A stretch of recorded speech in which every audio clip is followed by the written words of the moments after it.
Welcome to the Art of Badassery, where I explore what it takes to live life on your own terms, break free from the status quo, and unleash your inner badass. Whether you're a rebel at heart or simply seeking inspiration to step outside your comfort zone, this podcast is for you. I'm your host, Mahara Wayman, and each week I dive into the stories, insights, and strategies of those who have mastered the art of badassery and are living life to the fullest. They smile when no one is looking.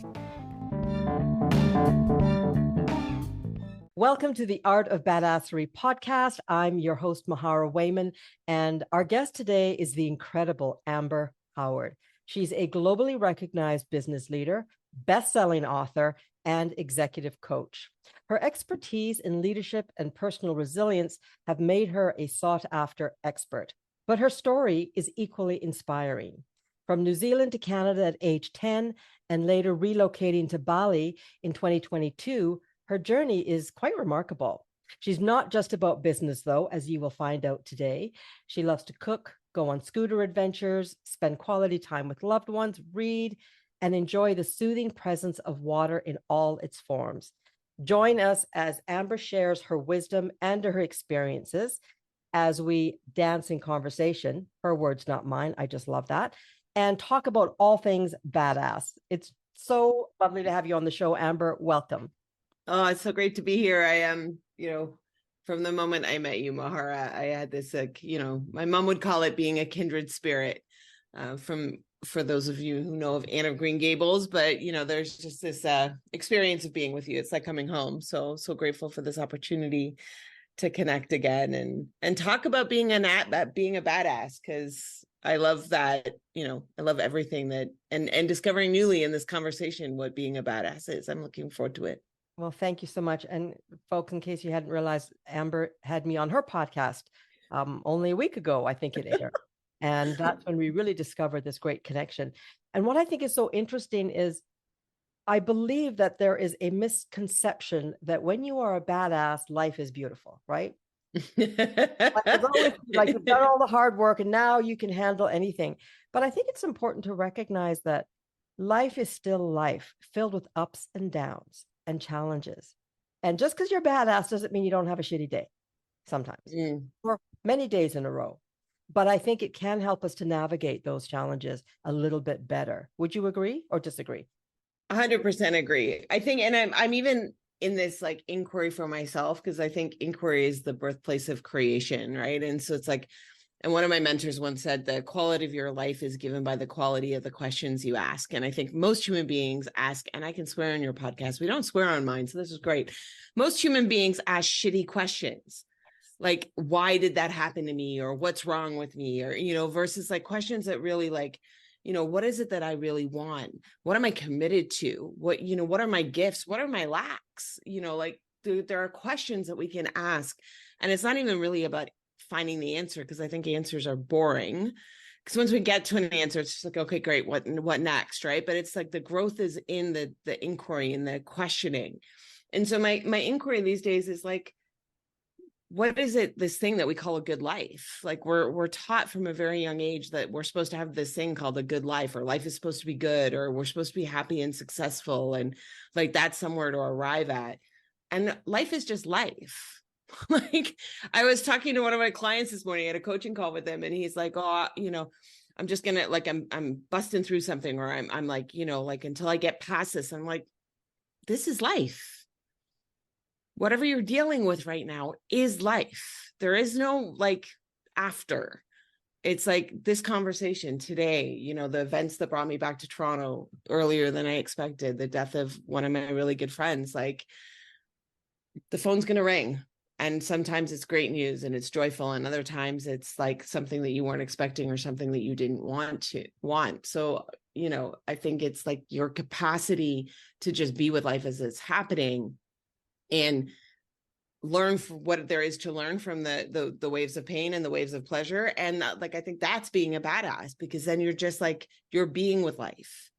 And also getting that you're the creator of all of it, in that, like, I am constantly creating how I respond or react or, deal with life as it's unfolding in front of me.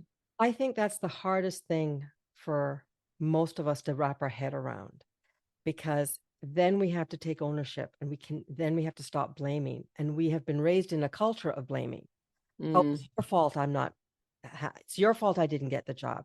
You're an ass. That's why our relationship isn't working. It's somebody else's, because it's very painful to honor and accept that we may have a part in it. I think it's so tragic, though, that it's what, 2023, and we are still asking ourselves what constitutes a good life. Like, why are we? I'm 58 in a few weeks, and I am only just beginning to admit what I want out of life, and I think that's tragic. The little children, they're very clear on what they want. I want the ice cream, I want the scooter, I want kissy kisses, I want to sit on your lap. They're very much in the present, and we, as a society, for the most part, teach them out of that, which I think is tragic.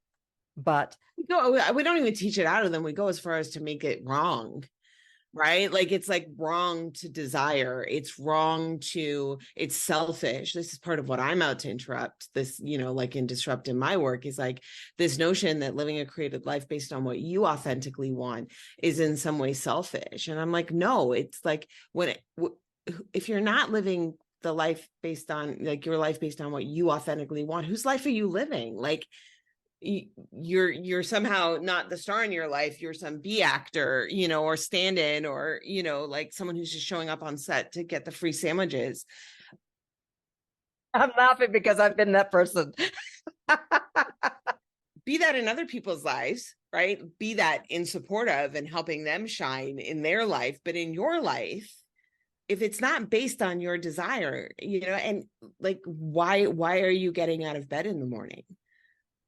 So I'm curious, when did this realization hit you? Were you a teenager when you were introduced to this idea?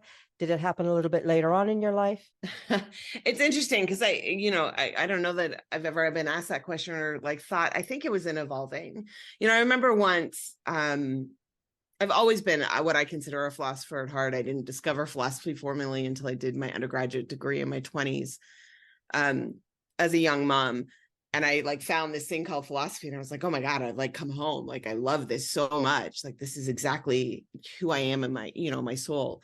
But I remember when I was hanging out at a bar one night. It was like late at night after work, and I was playing one of those little games that they have in the bar, and I was just having a pint of beer. And one of the servers, who's a friend of mine, came up to me, and I guess, it was quiet. It was like pretty late at night. And she said, I'm really curious. Like, I hear you talk all the time with our friends, and, you share your ideas and stuff. And I've never read your ideas in a book.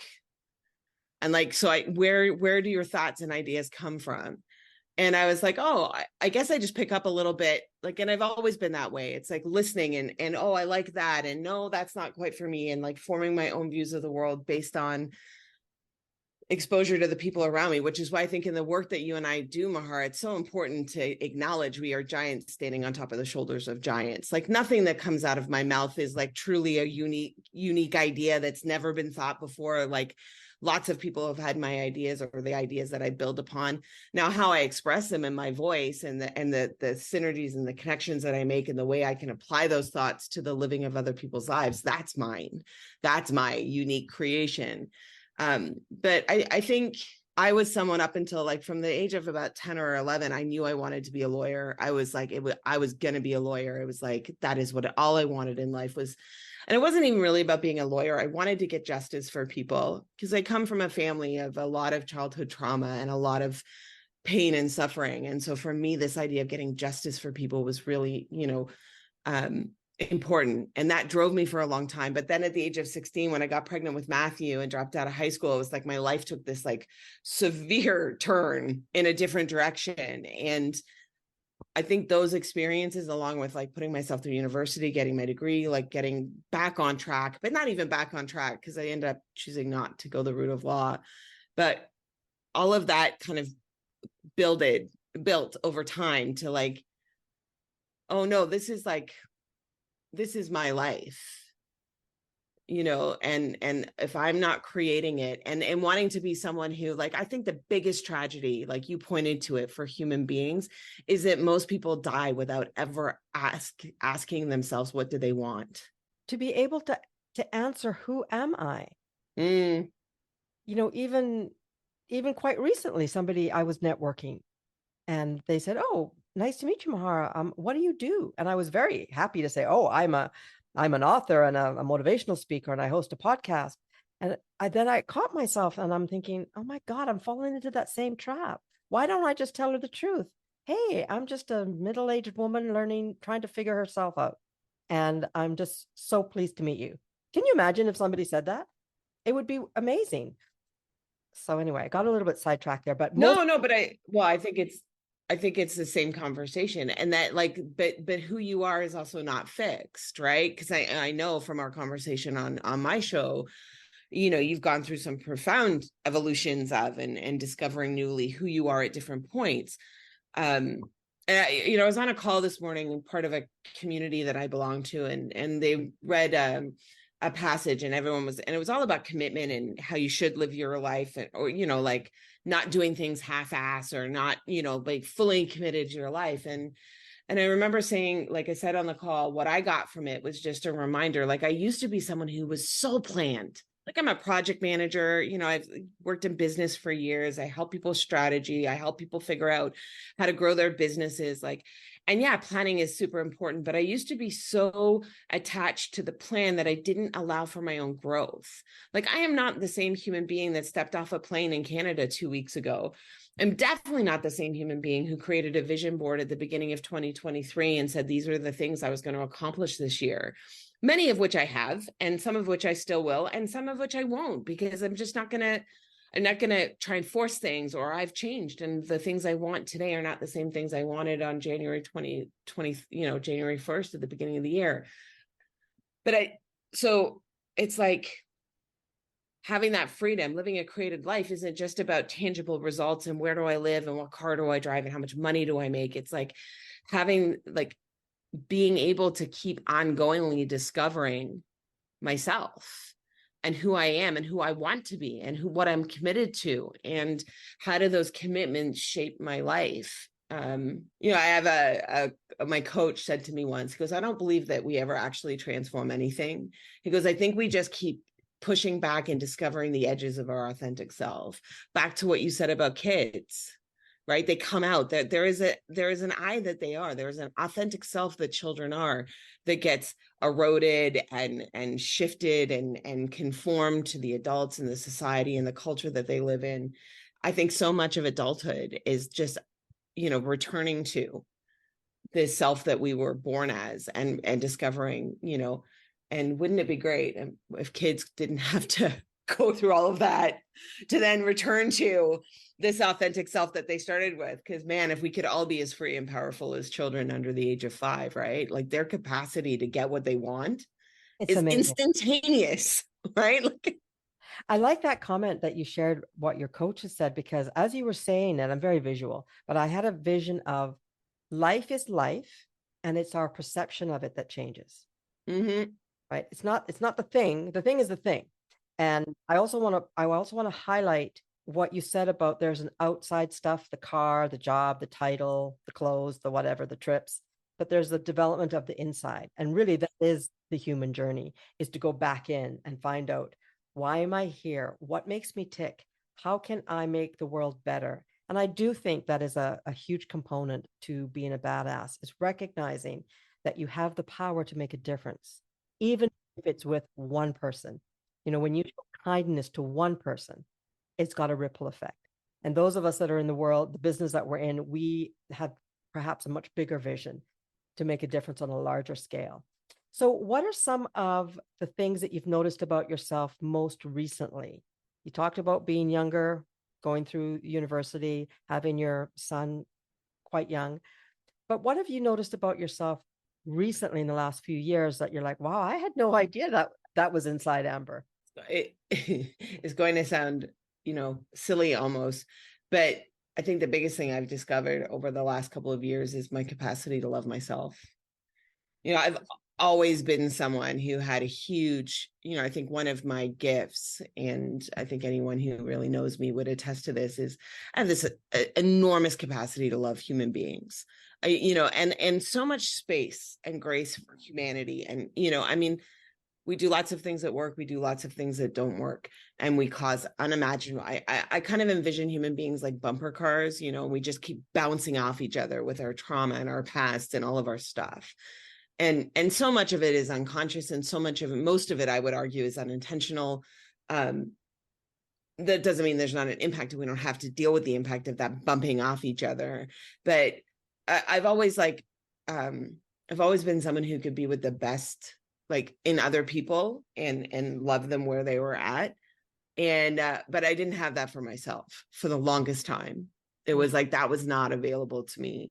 And you know, really in 2016, I started my own journey of what I call personal development, which is like the application of philosophical principles to the living of life. It's like, so all of these great spiritual belief systems, philosophical belief systems that provide so much wisdom, but like, how do I actually engage with that in a day-to-day? How do I bring that into my life? And what are the tools and practices that I can take on in various different ways to kind of keep creating, doing that inner work?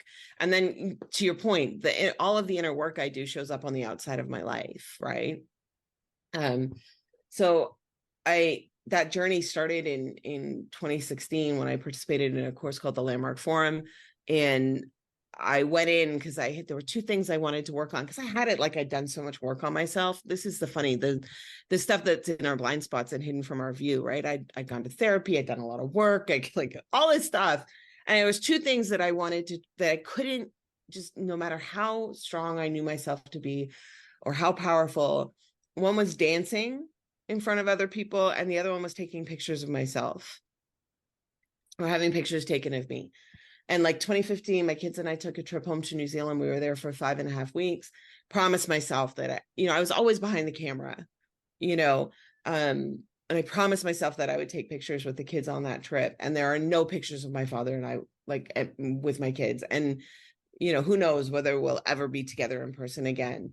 And this friend of mine invited me to come find out about the forum, and she'd been involved with taking training from them for quite some time, and so I went, and I went to this special evening, which was just information about the course, and the course leader drew this circle on the board, and he said, imagine that all of the information, knowledge that exists in the universe, is inside this circle. How much do you think you know? And people were like, oh, a dot. And he's like, I'll be generous. He draws this little pie.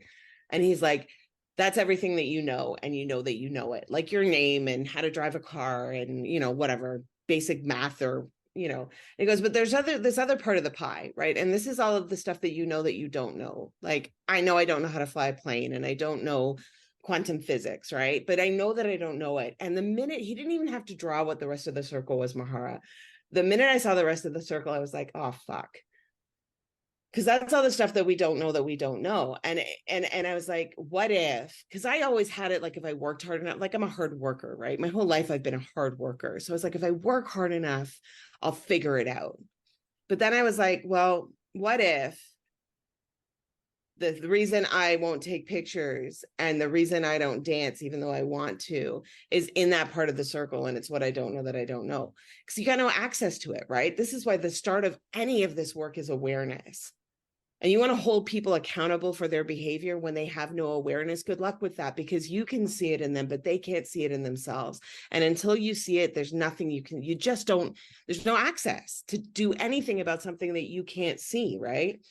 So the minute, I was like, okay, can we go sign up now? The minute I got that, I was like, okay, you know what? I got to do this thing because I need to know. I'm hooked on phonics about knowing, right? I've transformed some of that, but I like a plan. I like control. I want to know. So I was like, I got to know what's in the rest of that circle. And I did the forum. And by Saturday morning, it's a weekend course. By Saturday morning, I was literally sitting in my chair sobbing, because what I discovered about myself is no matter how much work I had done, underneath it all was still a woman who, every single person on the planet could have told me that they love me, and I would have made liars out of all of them. And that was who was making decisions in life, and that's who was running the show, and that was who was raising my kids, and that was who was looking for more and more evidence to prove me right about my lack of worthiness and that I couldn't have what I wanted, right? So, that was a defining moment, and that was the start. And it took years. And, this is what, 2023. So that was I did the forum in 2016 around this time, 7 years later. I fell in love with my body this year. That didn't, like there was layers to it, and there continues to be layers. But the beautiful thing about it is the more I'm able to love myself, the greater capacity I have to love other people. And the more I'm able to be with myself, the less need I have to kind of fix anyone else, or, other people around me have way more space to breathe now. Wow, what a story. Thank you for sharing. And I can really relate to that. It's gobsmacking. I love that word from my childhood. Gobsmacking that we so smart and so intuitive and so aligned and so open and yet so closed at the same time. But that is what makes us human. And what I want our listeners to really understand is there is joy in the work that we do, in the work that we do as human beings. Even when it's uncomfortable, we can allow it to be joyful. So there is such a lightness when we can be vulnerable, I guess is what I'm saying.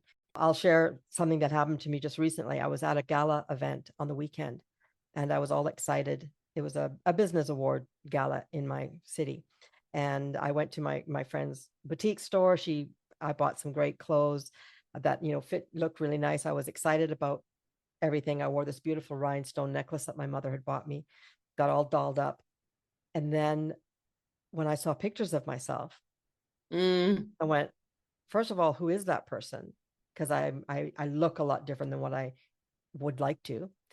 And I had to really, I had to consciously take a breath and recognize, right, that's who I am today. That's grown up Mahara. That's 58-year-old, almost 58-year-old Mahara. That's not the 30-year-old, 60 pounds ago Mahara. And it's okay. But I had to consciously work at it. It was tough. It was tough. And I actually haven't posted any of those pictures. So I still struggle with this idea of I have to look a certain way to be taken, to be worthy. And it's just it's just so unfortunate. It's so unfortunate. And I know that so many men and women can appreciate what we're talking about right now is the pressure to be, quote, fit at your healthy goal weight, wearing the right clothes or having the right look.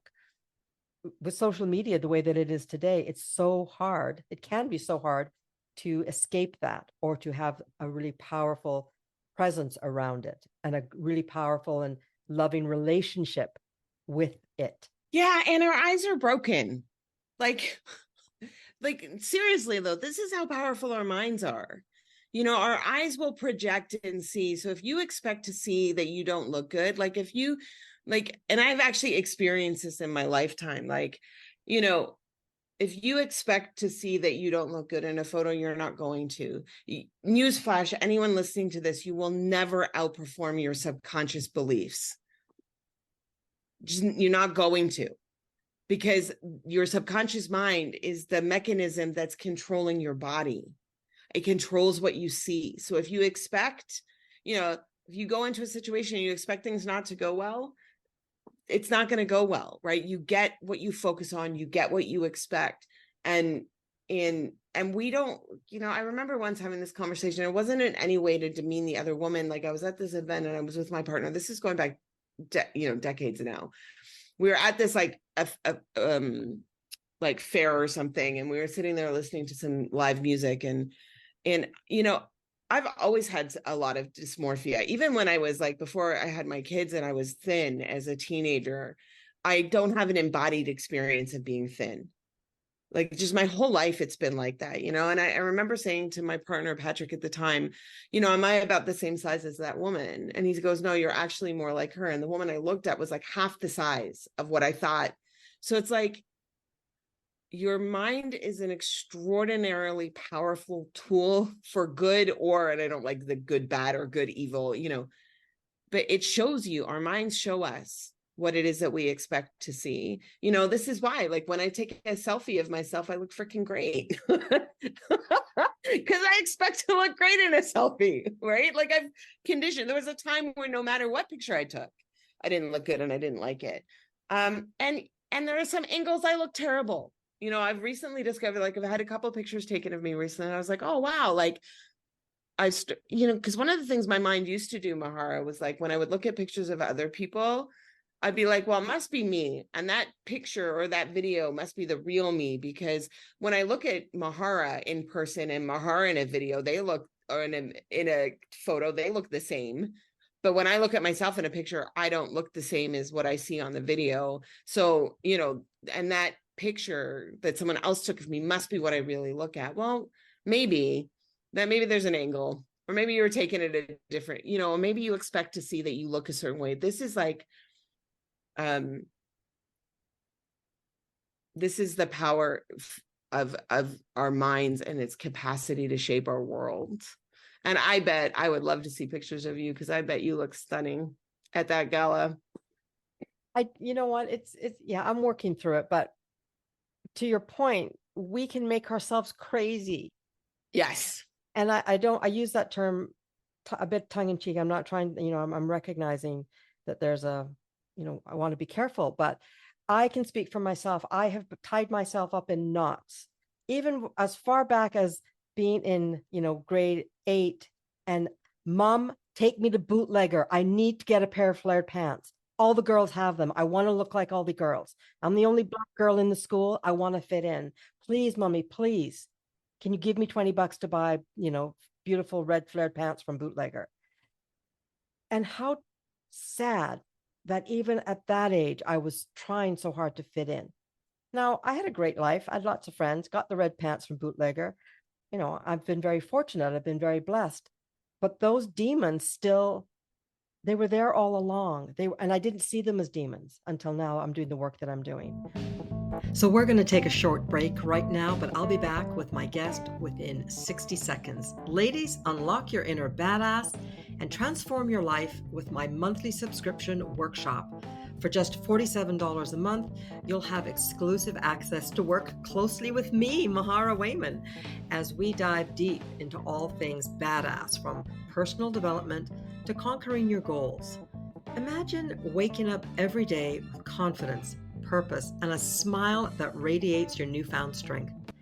Take advantage of this badass opportunity and join us today at www.mindfulnesswithmahara.com and start your journey toward a happier, more confident you. Smile when no one is looking. You've earned it. Well, I think this is it, right? To what you're pointing to, our need, and I'm calling it a need to belong and connect as human beings. This is like from the work of Brene Brown and so many other sociologists, and like it is a fundamental need. Gabor Mate talks about attachment, and we call attachment love.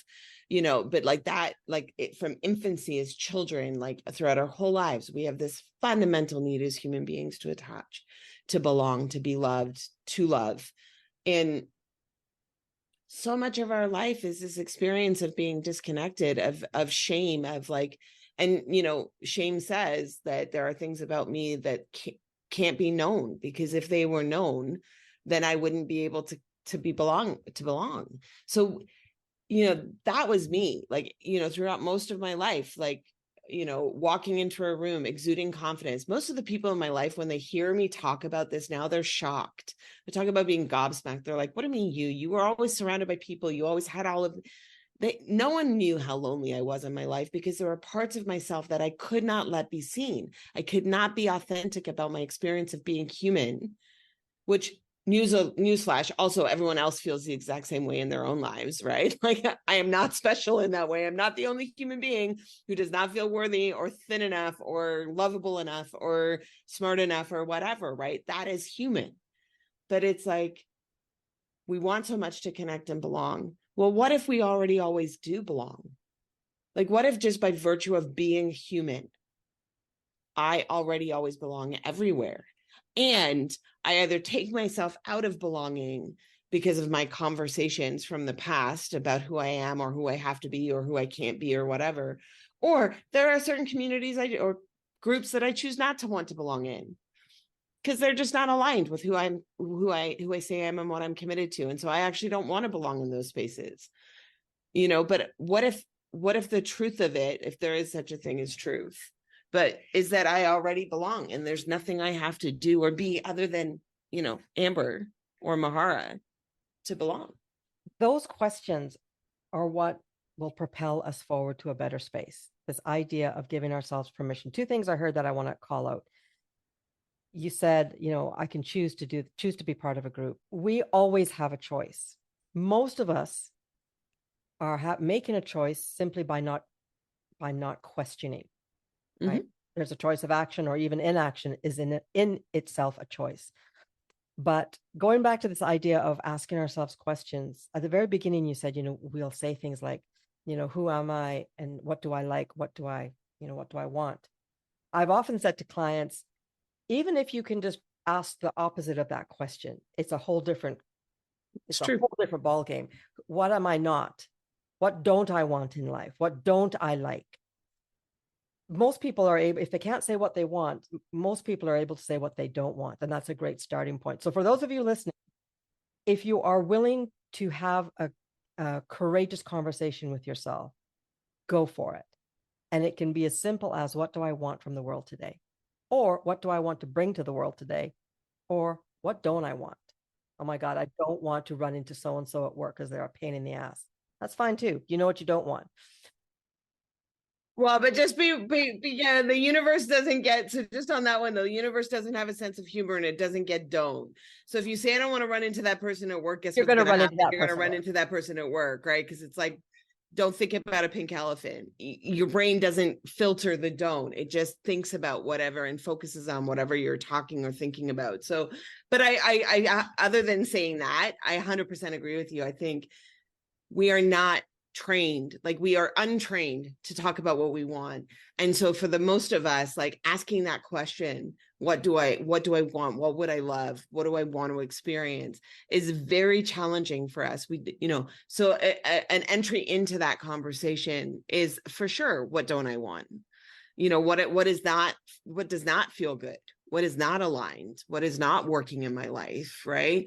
Because then you can start to chip away at, and I think the clarity comes from there. So I 100% agree that as a starting point for people who have never really engaged in that conversation, it's very powerful. Thank you for calling that out. It's one of my biggest challenges is recognizing that the universe doesn't really have a sense of humor. I have a great sense of humor. And I've had to rely on my sense of humor when certain things happen. I'm like, okay, I get it. What I'm learning, though, is if I don't see the opportunities or the lesson in front of me, the universe will go to great lengths to make sure I see it. So, and if you ignore it for long enough, eventually it just intervenes, right? Really sick, death of a loved one, like if you're not listening, I love it. And this is not mine. I love to give credit where credit's due. This comes from one of my old coaches and mentors, Danielle Amos, but she uses the analogy for this to help get it into people's head about the universe is always listening, about ordering pizza. Like back in the day when you used to pick up a phone and call someone, not now when you use an app, right? But back in the day, you used to pick up the phone and you say, I want a large pepperoni pizza, extra cheese, thin crust, whatever, right? So you pick up the phone and you call the pizza company and you order exactly what you want. You would not pick up the phone and be like, I want an extra large pizza with pepperoni and extra cheese. Don't put it, but I don't want anchovies and I don't want green peppers and I don't want pineapple. Because if you do that, they're not trained to hear the don't. So you're going to get an extra large pizza with pepperonis and cheese and anchovies and pineapples and green peppers, right? And the universe works like that, for everyone listening to this conversation. It doesn't hear the don't. You just get what you focus on. That's a great analogy. Isn't it? I always appreciate that one from Danielle, and I share it and as much as I can, because I think it's just clear, right? You would never do that. You would never pick up the phone and tell the pizza people what you don't want on your pizza. But we do that every day in life, every day. So, oh my gosh, we could go in so many different directions with this. Can you think back? I've got kids, you've got kids. Has your journey of growth shown itself in your children? Like, have they learned from you? Oh my, yes, absolutely. I mean, for one, even before even before I did any kind of philosophical personal development, I think I got it at an early age, and I wish I could tell you where I got it, but somewhere along the line, I discovered that my kids didn't, I created that my kids didn't belong to me. Not in the way that I think a lot of parents like have ownership over their children. It was like, no, I'm just borrowing them for a while. Like my job is really to mentor them and give them, tools and help them create a life. So, parenting from like, as a project manager, also a little bit of that, like, what's the work back plan? Oh, I want my kids to have discernment. Well, how do I need to be with them as young children so that they learn discernment and have that available to them when they're older? So that was kind of always a part of it, but especially when I started my personal development journey in 2016, they all participated in the forum and got various different tools that have made a huge difference in their life. But to distinguish the difference, like that personal responsibility piece that you were talking about, what my kids really got. So my first night of doing the forum, I drove home, and I just really got in the course that night, the Friday night, that I had been out in life collecting and creating evidence for my view that I was powerless and worthless, and the impact that had on my children. And I swear I sobbed from Toronto to Brampton driving home, like just sobbed, not with guilt. And that was a huge shift, because in the past I would have been guilt and shame, but it was just remorse. Like, wow, like I was at the source of, other people did what they did, but I attracted that to my life and my kids' lives. And I drove home and I had a conversation with, my eldest son, Matthew. And I said, I just really want to apologize. I really discovered this tonight. And he goes, well, Mom, you've apologized for this stuff before. I said, yeah, but the difference is when I was apologizing it before, it was like I was apologizing that it happened to you in your life. I'm sorry that you went through those things, versus like I'm taking responsibility for the fact that like I was at the source of, and that kind of ongoing inquiry and discovery. My kids know there's always an open door if there's anything they need to come to me about. And realizing the impact of who I was and decisions I made on them, but also getting that in their own journey as human beings, I can't, one of the courses I took, we say you can't pee for someone else, right? Like I can be a source, I can be someone they can come to, but in terms of them, what am I trying to say? One of the impacts of not loving myself is that I have 3 children who deal with, in varying different degrees, of conversations around their own self-worth. And that's just like part of the the generational curses and gifts we keep handing on right through families. I can be someone who supports them in that journey, but they have to fall in love with themselves. I can't do that for them, and they're in varying different places on that journey of falling in love with themselves. What I can say is they're doing that in their 20s and not in their 40s, right? Or 50s. So, super grateful that they have the tools that they do and that we've been on this journey, especially, for Kayla and Matthew and I, because I was 17 and 18 when I had them. And so we've kind of, a lot of ways we grew up together. Yeah, it sounds like it. Hats off for you. Motherhood is the hardest job. It is really. And I went into motherhood completely blinded by the idea that that's all I wanted in life was to be a mom. Didn't care about marriage. I just wanted to have these babies. And on another podcast, I'll talk about my past life regression and why I think that is the case. But suffice it to say, I have 2 beautiful girls that have struggled on various ways, just like all of us. But to your point, the hardest thing I think about being a mom, especially an enlightened mom doing all of the work, is going back and recognizing where we think we fell down, or where I think I fell down. But I'm happy to say that one of the things I did with my kids, and I don't know why, I just thought it was cool at the time, was when I put them to bed, I always put them to bed saying, what would you like to dream about tonight? Your dreams matter, and so do you. You're a child of the universe. And for much of the time I said that, it was just words. But as I got older, I'm like, I really felt it. And so we would have so much fun with, oh, can I come and meet you in your dream tonight? Dreams matter. And then, my youngest would be like, Mom, were you in my dream last night? Of course, I don't even know what I said, but there was a lot of lightness and humor and love around it.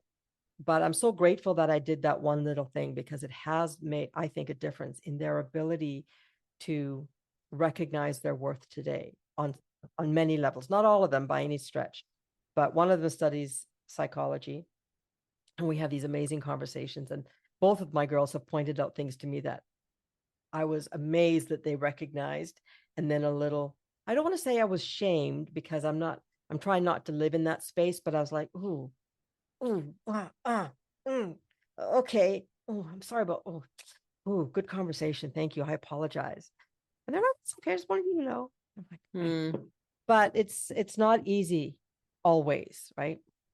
So I was, no, it's not. I mean, I think looking ourselves in the mirror and being honest and authentic and real with ourselves, it can be challenging at times.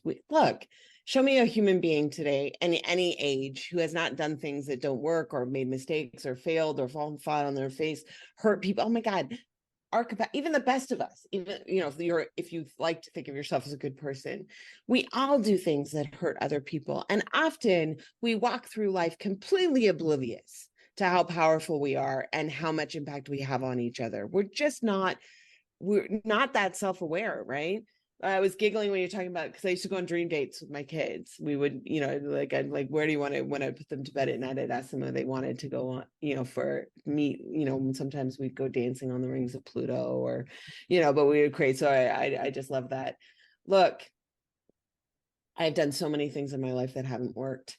And I've worked really hard to be a good person, to kind of wake up one day and realize that I don't even know what that is, to be a good person. I spent so much of my life trying to please others and be nice, and, stifle my own voice, so that, there was this great poem I read recently. I can't remember it, but, it's like, as women, especially, I think, it's like we're either too much or too little, like constantly trying to be just the right amount of whatever for the space that we're in, so that we don't, you know, take up too much air or space or whatever, right? But the biggest gift that you can give your children at any age is that, that modeling that, we do the best we can with what we know. And when, this is something I've always believed, I taught my kids, we do the best we can with what we know. And when we know better, we do better. And doing better doesn't necessarily look like, every day my best is different. And that's something I never used to have capacity for that I do now. Like every day my best is different. What a great call out. I think going back to this idea of living a badass life, and I mentioned it at the beginning of this conversation, was I think there's a misunderstanding that, badasses have to have we have a great life and we do great things, and, we change the world, and we may, but it doesn't have to be a huge gesture, or doesn't have to have this magnificent reach, because it's magnificent to love yourself. It's magnificent to smile at your neighbor. It's amazing to hold space for someone when they're struggling.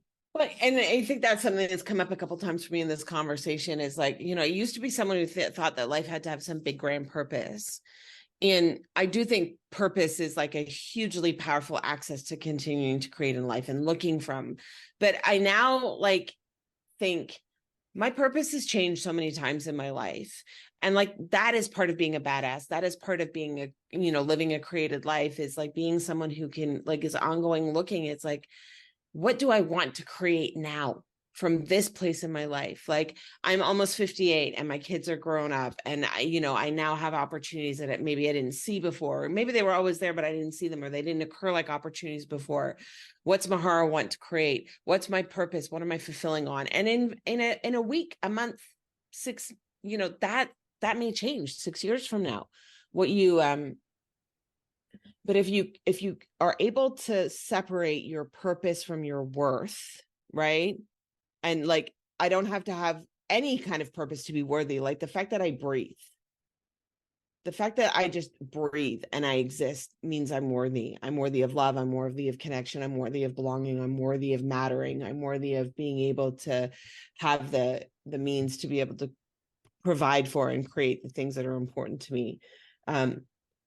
And what is it that I want to create?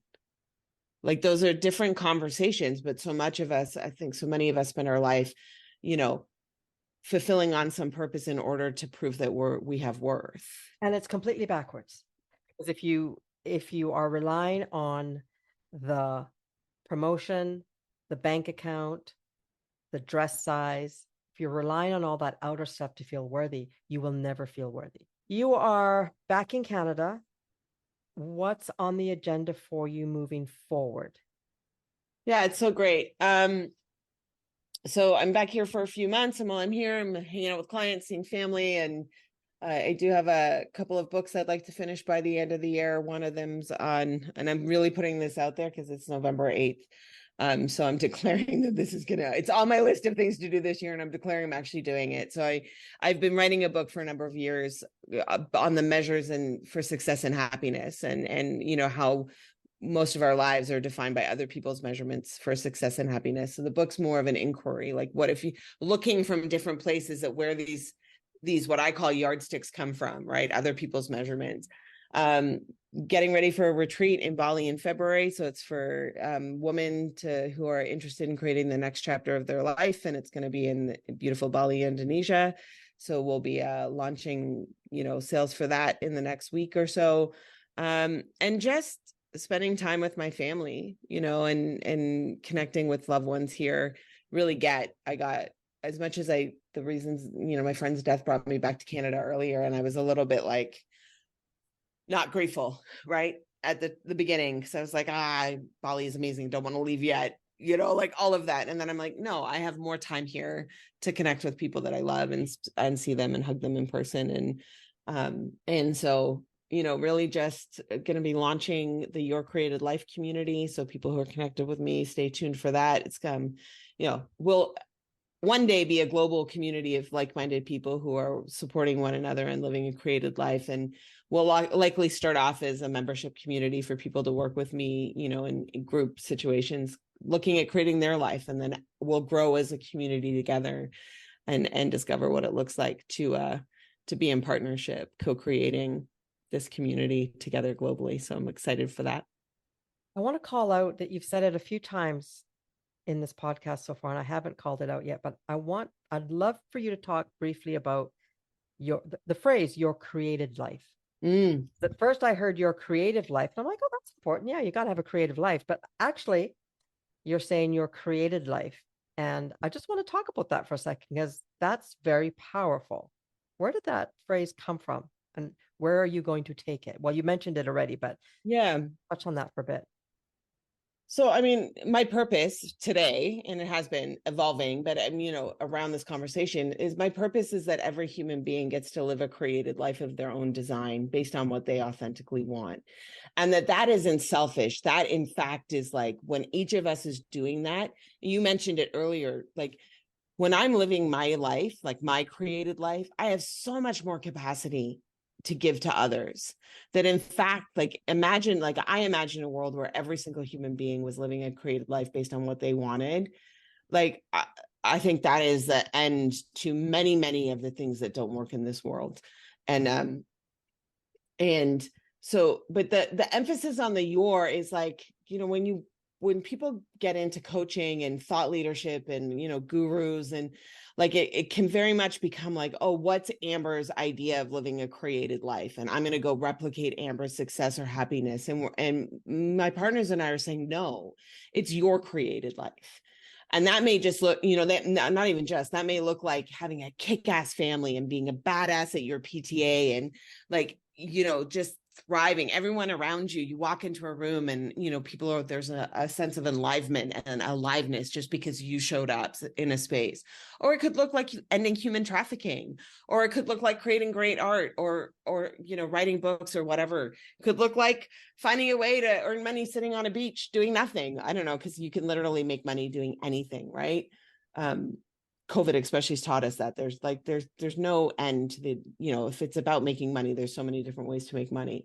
But your created life is that, this community is about giving people the support, the tools, the guidance, for them to be able to create a life that sings, a life that they love, a life that they leap out of bed to be in. And to the point that you made right at the beginning and reiterated, that is not an easy life or a pain-free life or a life where nothing ever goes wrong, because that's just not life. But it is about having people create what they want and having people not just, again, the results, but the experience of living that they want to have day in and day out. I absolutely love that. And along the way, we give ourselves permission for that. You, what you're saying, just by putting it out there, you're giving us permission. But the real power comes when we accept that and make space in our lives for that possibility. What if I said yes to me? What if I went back to school? What if I did X, Y, or Z? What if? It's a great, beautiful, great is such a pansy word. It's an amazing opportunity for happiness when we ask, what if? What would my creative life be? I have a theory, Mahara. I think, this whole concept of a midlife crisis, I think many people wake up at some point in their midlife and they look around their life and they're like, how did I get here? Not like they didn't make choices that got them to that place, but like so much of our life, it's like, if you live in different parts of the world, the story is a little bit different. But in North America, you go to school, you go to high school, you graduate, you go to college or university, you get a good job, you have a family, you get a house. Like there's this there's this what it looks like to live a life. And then it's like, well, okay. And now I'm in why did I do all of that? Who was that actually for? Right. I met this amazing woman in Bali not too long ago. And she said, I became an accountant because, in India as a woman or as a child, there's like 5 careers that are acceptable. And I didn't want to be a lawyer. And none of that's wrong. And it's not that parents are bad and wrong. I love parents. I've been one. It's the hardest job on the planet. But like so much of what we as parents teach our kids is just inherited, or it's like, if we like what our parents did, we replicate it. If we don't, we do the opposite, but it's not created. It's not how do I want to be a mother? How do I want to be a father? What do I want what do I want my children to be able to create in their lives that's uniquely their own? And so many of us just create these lives that are, and in order to fulfill on someone else's standards and measurements for happiness and success, versus saying, well, no, what do I want? Okay, so what I'm going to ask of you now, what I want is for either you or us together to come up with 3 things that the audience can do to help them feel more comfortable with this idea of a creative life. So what are 3 things that you either do yourself or that you think are very, very simple, but could be the start of an amazing journey for any of our listeners that are not quite where we are at in their life and are resonating with this idea of a created life? What are some of the 3 things that you think? Well, so for me, the first thing is gratitude. Like gratitude. And like, there's nothing wrong with your life now. And I mean that for anyone listening to this, whether you have like what looks like on paper a great life or a crappy life, you're like super in debt, you don't weigh what you want, your marriage is on the rocks, your kids are being jerks. Like there is nothing wrong with your life. There may be a lot of things that aren't working the way you want them to be, but that frame for shifting from good, bad, right, wrong to what's working and what's not working is super powerful. So there's nothing wrong with your life the way it is, but if you're not grateful for what you have, the universe is not going to give you anything else. So that gratitude piece, like being and taking on the practice of gratitude, and until it becomes habitual, until it becomes a new neural pathways, like you could be grateful for anything, no matter what happens in life. I like that. Number 1, gratitude. Yeah. I don't know if it's number 2, but like this practice over perfection. Like, what if there was you talk about the art of badassery, I talk about the art of living, but like this, it's not a place to get to, there is nowhere to get to. Wherever you get to, wherever you think it is that you need to end up, there's just going to be somewhere else to get to. Right. So like, but it could be about practicing being human, practicing discovering what you want, practice, anything. People spend decades practicing to become an Olympic athlete. But as human beings, we don't practice the art of living. We don't go, oh, breathing. I could practice breathing. I'm going to take that on for the next month. Anytime I feel anxious, or overwhelmed, I'm going to take on bringing consciousness to that experience I'm having in my body. And I'm going to breathe deeply for 90 seconds. And let's see what my life looks like after a month of, trying that on, right? Oftentimes people go, oh, breathing's, they read a book or they see a podcast or a blog and someone says, breathing. You should breathe. And they do it for 1 or 2 times. And it's like, oh, that didn't work, and move on to the next tool. Right. Like, but practice living, practice being human. I'm going to jump in with one. Well, I'm wondering if the third one could be, because we want to keep this really simple, is get in the habit of asking yourself some really good questions. Yeah. So maybe even if at the end of every day you ask yourself, well, what if whatever went on in that day and your reaction to it, ask yourself a question around it. Like, what if? Like, how come? How come that pissed me off so much? Oh my God, why did I say that? So end the day with a question, or start the day with a question. Yeah. And I'll, a good one that I'm playing with right now that a friend of mine gave me, which is a little bit of, I think, maybe an upgrade from what do I want, is what would I love? What would you love more of in your life? Yeah.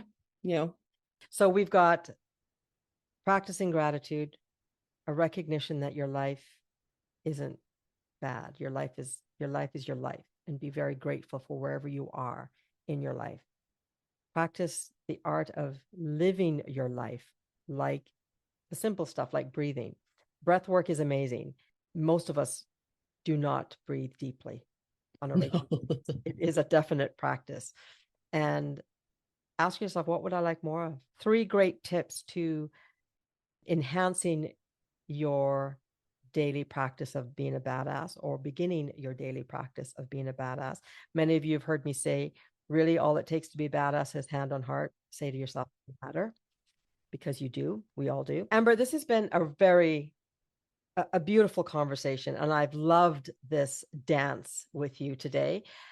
Folks, check out the show notes, because however you can connect with Amber, I'm going to drop it in the show notes for you, because she's a beautiful human being that has a lot of wisdom to share with everybody that she comes into contact with. I want to thank you for joining me today, Amber. My name is Mahara. This has been The Art of Badassery, and I will see you next week. Thanks very much, everyone. Thank you so much.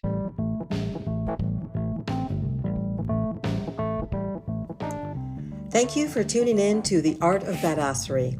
I hope you enjoyed today's episode and gained valuable insights to help unleash your inner badass.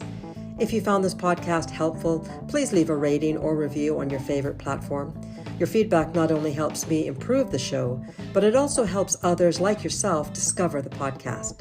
Until next time, keep embracing your authenticity and living life on your terms. Here's to you.